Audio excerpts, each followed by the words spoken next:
வருகை வந்து பாஜகவுக்கு பலன் கிடைக்கும்? நிச்சயமாகங்க. தமிழகத்தில் பாஜகவுக்கு எந்த பெரிய அளவுக்கு ஒரு வெற்றி வாய்ப்பு இருக்குது. இது அமித்ஷா அவர்கள் இங்கே வரும்போது சொன்னார், கூறினார். அண்ட் அதே மாதிரி வந்து இன்னைக்கு பார்த்தீங்கன்னா மக்கள் மத்தியில் நீங்கள் பாஜகவுக்கு எந்த அளவுக்கு ஒரு ஆதரவு மக்கள் கொடுத்துட்ருக்காங்க, அது எல்லாருக்கும் தெரிஞ்ச விஷயம் தானே. இல்லை, அமித்ஷாவோட வருகை எந்த ஒரு பலனையும் அளிக்காது, தமிழ்நாடு வேற மற்ற மாநிலங்கள் வேற அப்படின்னு சொல்லிட்டு திமுக கூட்டணியில் வந்து அவங்க விமர்சனம் பண்ணுவாங்க. நீங்க பாருங்க, இப்போ இல்லை ரொம்ப காலமாவே வந்து தமிழகம் வந்து இந்தியாவோட பாகமே கிடையாது, எங்களுக்கு தனி அந்தஸ்து வேணும் அவங்க கூறிட்டு இருக்காங்க. இப்போ நீங்க பாத்தீங்கன்னா இந்தியா முழுவதும் ஒன்னா இருக்கணும் நம்ம முயற்சி பண்ணிட்டு இருக்கோம். பிரதமர் மோடி அவர்கள் காஷ்மீரே வந்து பார்ட் ஆஃப் இந்தியா இருக்கிறதுனால நம்ம சேர்ந்து வந்து வாழணும்னு ஆசைப்படுறோம். ஆனா தமிழகத்துல திமுக ஆட்சி மட்டும் எங்களுடைய டிராவிடியன் கல்ச்சர் சொல்லிட்டு நம்ம தேசமே எப்படி பாகமா பிரிக்கணும்னு அவங்க ஆசைப்படுறாங்க.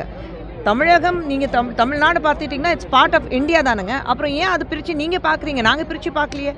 எல்லா வசதி வாய்ப்புகளும் தமிழகத்தில் வாழ்கிற மக்களுக்கு கொடுக்குறோம். எல்லா பாலிசிஸ் பிரதமர் அவர்கள் கொண்டு வரும்போது எல்லா தமிழகத்துக்கு சேர்ந்து கொடுத்துட்ருக்கோம். தமிழகத்துக்கு இல்லைன்னா நாங்கள் சொல்லவே இல்லை. இன்றைக்கி உலகத்திலேயே மிக சிறந்த மொழி அப்படி பார்த்தீங்கன்னா அது தமிழ் மொழி தான். பிரதமர் உலகத்தில் எங்கே போனாலும் பேசிகிட்டு இருக்காங்க. நீங்கள் தமிழ் மொழிக்காக இது வரைக்கும் என்ன பண்ணிட்டீங்க, என்ன பேசிகிட்டு இருக்கீங்க? எலெக்ஷன் நேரத்தில் மட்டும்தான் தமிழ் மொழி தமிழ் பண்பாடு நீங்கள் பேசிகிட்டு இருக்கீங்க. மற்ற நேரம் மேடம் காங்கிரஸ் கட்சி தாவேக்கா நெருங்கி போகிற மாதிரி சொல்கிறாங்களே, எல்லாம் நிறைய அறிக்கை கொடுக்குறாங்க, நிறைய தலைவர்கள் அவங்களுக்கு ஆதரவாக விஜய்க்கு ஆதரவாக பேசுகிறாங்க. காங்கிரஸா? அவங்க எப்போ வேணாலும் எங்கே வேணாலும் போவாங்க. அவங்களுக்கு எங்கே லாபம் இருக்கோ அந்த பக்கம் போயிடுவாங்க. காங்கிரஸ் பற்றி நம்ம பேச வேண்டாம். எலெக்ஷன் இப்போ தானே வருதுங்க. விஜய் அவர்கள் இப்போதானே வந்திருக்கிறாரு. எலெக்ஷன் முடிச்சுட்டு பேசுவோமே அதை பற்றி. இல்லை, ஜென்சியோட எல்லாமே வாக்குகள் எல்லாமே வந்து அவருக்கு போகும். அங்கே அவர் போகிற கூட்டம்லாம் வந்து சொல்லுவாங்க. விஜய் ஒரு மாபெரும் நடிகர், அவ்வளோ பெரிய ஸ்டார், தமிழகத்தில் அவ்வளோ பெரிய ஸ்டார் இன்னைக்கு விஜய் அவர்கள் இருக்கிறாரு.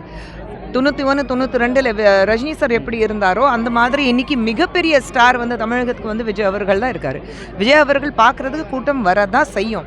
ஆனால் அது ஓட்டாக மாறுமா? இதுக்கு முன்னாடி நம்ம நிறைய முறை பார்த்துருக்கோம், பல இடங்களில் பார்த்துருக்கோம். நடிகன் பார்க்குறதுக்கு கூட்டம் வரும், ஆனால் அது ஓட்டாக மாறுமா அது நமக்கு சொல்ல முடியாது.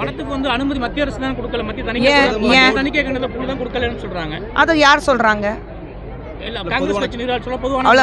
காங்கிரஸ் கட்சிக்கு அவங்களுக்கு வந்து மக்களை ஏமாத்துறதுக்கான வேலை திராவிட முன்னேற்ற கழகம் காங்கிரஸ் கூட்டணி பண்ணிட்டு இருக்கு.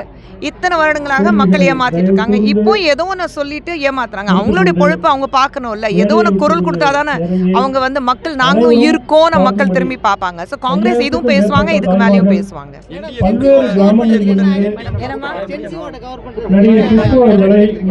நடவடிக்கை தேவையில்லை, நமக்கு பாலிசிஸ் தேவை. பிரதமர் மோடி அவர்கள் ஜென்சி மட்டும் இல்லை, எல்லாரையும் கவர் பண்றதுக்கு பாலிசி கொண்டு வராங்க. இளைஞர்கள், பெண்கள், மாணவர் மாணவிகள், விவசாயிகள் எல்லாத்துக்கும் வந்து ஒரு பாலிசிஸ் கொண்டு வந்திருக்கோம். அதுதான் முக்கியம்.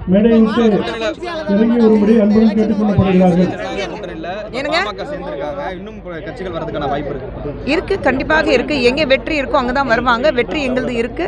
கண்டிப்பாக இந்த தேர்தலில் என்டிஏ எங்களுடைய ஜனநாயக கூட்டணிக்கு மிகப்பெரிய வெற்றி வாய்ப்பு இருக்கு.